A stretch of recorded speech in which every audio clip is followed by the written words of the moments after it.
Hello বন্ধুরা, আজকে টিফিনে নিয়ে চলে এলাম চিড়ের পোলাও। তো চিড়ের পোলাওর জন্য এখানে কড়া বসিয়ে দিয়েছি, তেলটা গরম হয়ে গেছে। এদিকে কি কি নিয়েছি দেখো, চিড়েটা ভালো করে ধুয়ে নিয়েছি, আর একটু বাদাম নিয়েছি, আর হচ্ছে একটু বাঁধাকপি বাড়িতে ছিল, গাজর, পেঁয়াজ, আর কাঁচা লঙ্কা একটা, আর কারি পাতা। তো বাঁধাকপিটা দিতেও পারো নাও পারো, কারণ আমি আমার মতো করে করছি, তাই মনে হলো না বাড়িতে আছে যখন একটু দিয়ে দিই। তো জানি না কেমন লাগবে, তো ওটাই আজকে টিফিনে করছি। তো প্রথমেই আমি সর্ষেটা দিয়ে দিলাম, একটু কালো সর্ষে দিয়েছি।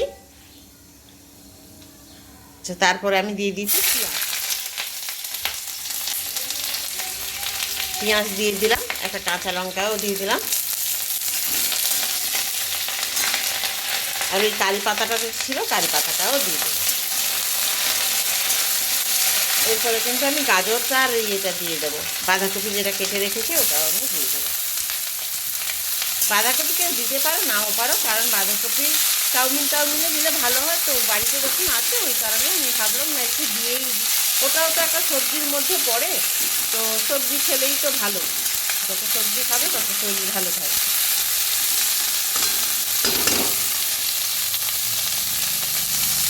একটু পরিমাণ মতো লবণ দিয়ে দেবো,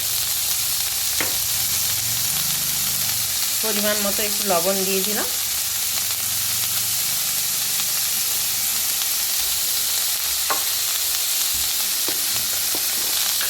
একটু হলুদ দেব, হলুদ না দিলে সাদা সাদা লাগে, তো একটু হলুদ দিয়েই করি।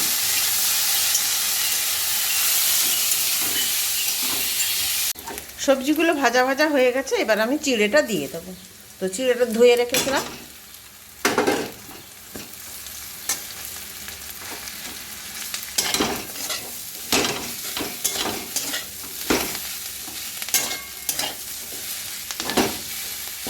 চিড়েটা দিয়ে খানিকক্ষণ একটু ভেজে নেব। বাদাম দিয়ে দিয়েছি, এবার আর একটু নাড়াচাড়া করে নামিয়ে নেব। কেউ যদি চাও তো ঘি দিয়েও দিতে পারো, ঘি করতে পারো, কিন্তু আমি এটা সাদা তেলেই করেছি।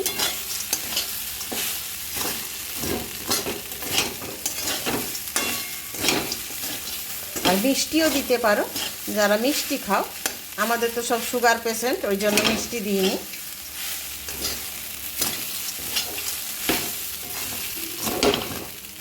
ঠিক আছে, তো আমার রান্না কমপ্লিট, পোলাও হয়ে গেল। এবার খাওয়ার পালা, খেয়ে দেখবো কেমন হয়েছে। চিড়ের পোলাওটা এবার টেস্ট করে দেখব কেমন হয়েছে।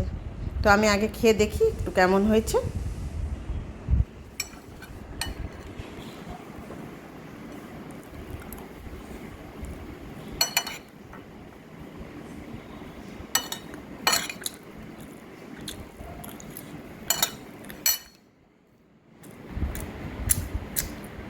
সুন্দর হয়েছে, তোমরা এভাবে টিফিনে বানিয়ে খাবে।